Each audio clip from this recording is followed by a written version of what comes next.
ዛሬ እዚህ ጋር ቁጭ ብዬ የምታዩኝ ዊልቸር ላይ ሆኜ የምታዩኝ በሽጉጥ በጥይት ተመትቼ ነው። ብዙዎቻችሁ ታሪኬን ታውቁታላችሁ። ለማታውቁ ደግሞ ከዚህ በፊት የነበሩትን ቪዲዮዎች መለስ ብላችሁ ልታዩቸው ትችላላችሁ። የጥይትን የመሳሪያን አስከፊነትና የጉዳት ልክ ከኔ በላይ በኔ ህይወት ውስጥ ሆኖ ሊያብራራ የሚችል ማንም ሰው የለም። ቅርብ ጊዜ ወደ ትግራይ ክልል ወደ መቀሌ ሄጄ በጦርነቱ የተጎዱ ወጣቶችን ማየት፣ መጎብኘት፣ ከኔ ታሪክ ይማሩ ዘንድ ደግሞ ማስተማርና ማጽናናት ችዬ ነበረ። እዛም ሄጄ ያየሁት ነገር ቢኖር የመሳሪያን ጉዳት፣ የጦርነትን ክፋት፣ ምን ያክል ህይወትን የሚያመሰቃቅል አካልን መጉዳት ብቻ ሳይሆን ስነ ልቦናንም የሚገድል ነገር እንደሆነ ነው።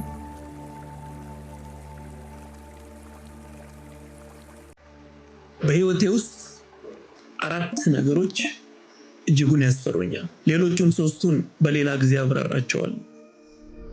አንደኛው ግን ጦርነት ነው። ሁለተኛ በጣም የሚያስፈራኝ ነገር በህይወቴ ውስጥ ረሃብ ነው። ሶስተኛ በጣም የሚያስፈራኝ ነገር ጸጸት ነው። አራተኛውና የመጨረሻው ደግሞ እስር ነው። ከእያንዳንዱ ፍርሃቴ ጀርባ ያሉትን ታሪኮች በሂደት እነግራቸዋለሁ።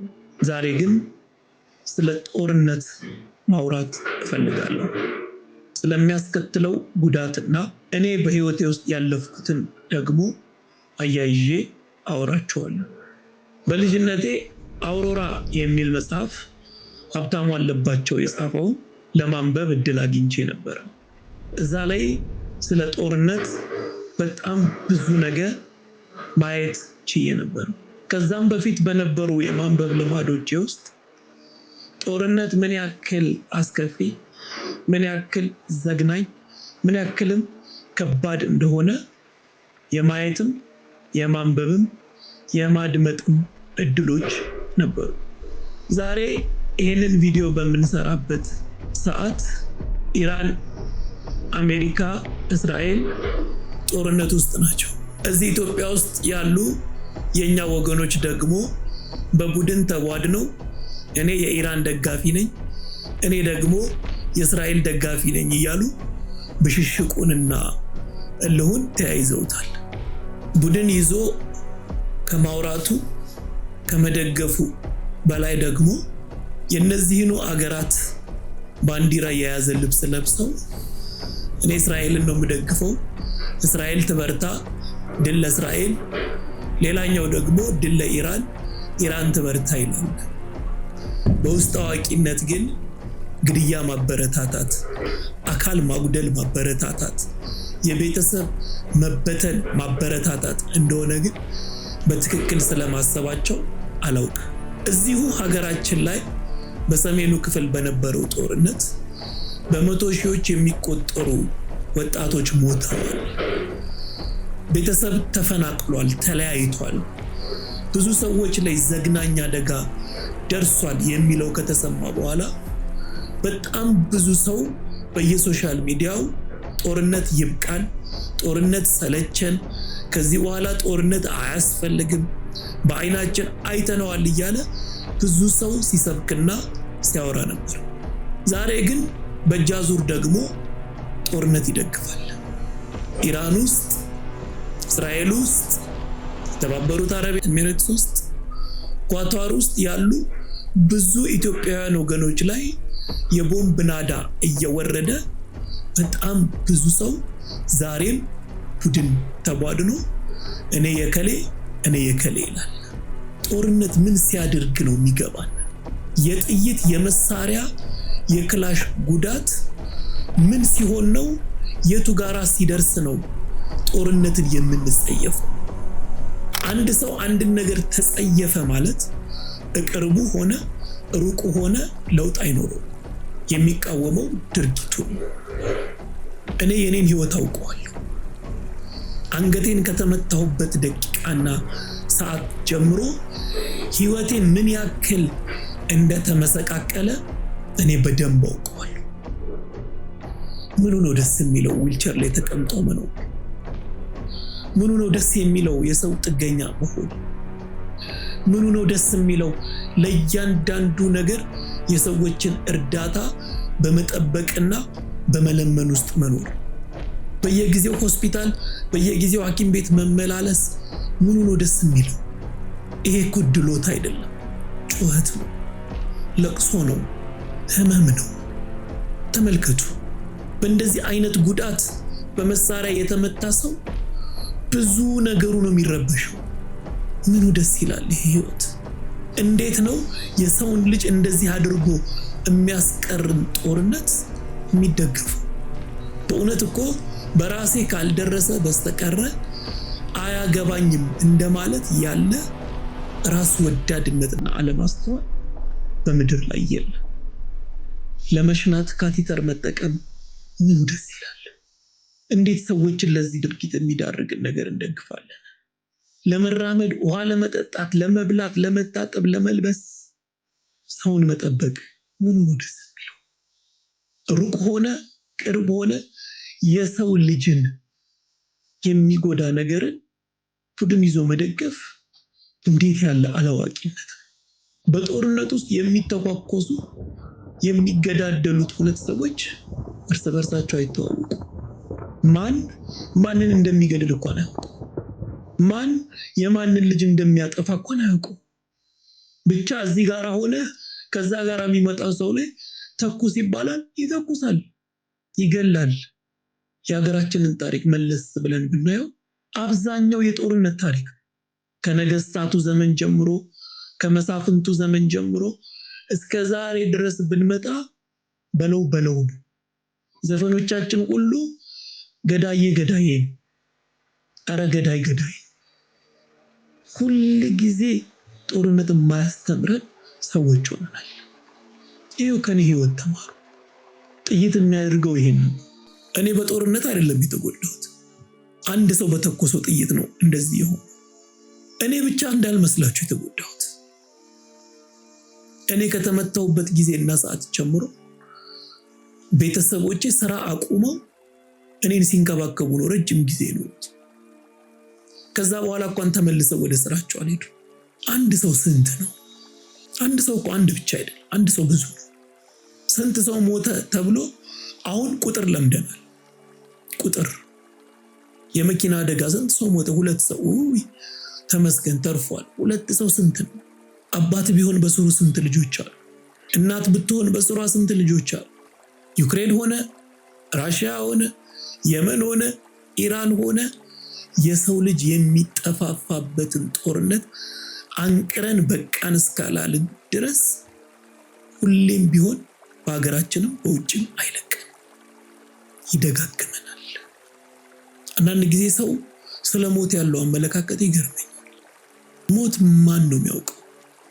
እኛ እኮ የምናውቀው ህይወት ነው። ሞት የተሻለ ቢሆን ኖሮ እኮ ፈጣሪም ወደዚህ ምድር ያመጣ ነበር። ህይወት ስለሚሻል፣ ህይወት ስለሚበልጥ ነው። በህይወት እስካለን ድረስ ነው ማመስገንም መውቀስም የምንችለው። ከሞትን ሞትን በቃ። ከዚህ በፊት አንድ ነገር ብዬ ነበር፣ ያለ ጊዜ አትግደለኝ ብዬ ነበር።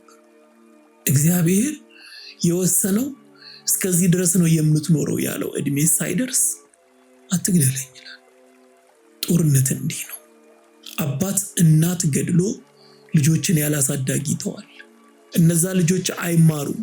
ያልተማሩ ልጆች መሆናቸው ብቻ አይደለም፣ ስነ ልቦናቸው የተቃወሰ ነው የሚሆኑት። ለሰው ልጅ ጥላቻ ብቻ ነው የሚኖራቸው። ወደ ኋላ መለስ ብለን የሁለተኛው የዓለም ጦርነትን የናዚን የአዶልፍ ሂትለርን ታሪክ ብናይ በልጅነቱ ፍጹም የሆነ መጥፎ ህይወትን ያሳለፈ በጥላቻ የተመረዘ እንደነበረ ታሪኩ ይነግረናል። አስተዳደጋቸው የተበላሸ ልጆች ፍጻሜያቸው የሚሆነው ጥፋት ብቻ ነው። ልጆች ይሞታሉ፣ ወጣቶች ይሞታሉ፣ ወላጆች ያለ ቀሪ ያለ ቀባሪ ይቀራሉ። ሰሞኑን መቄዶንያን ለመጎብኘት ሄጄ ነበር። መፈጠሬን ጠልቼን የመጣሁት የእውነት ይህንን ስናገር በድፍረት።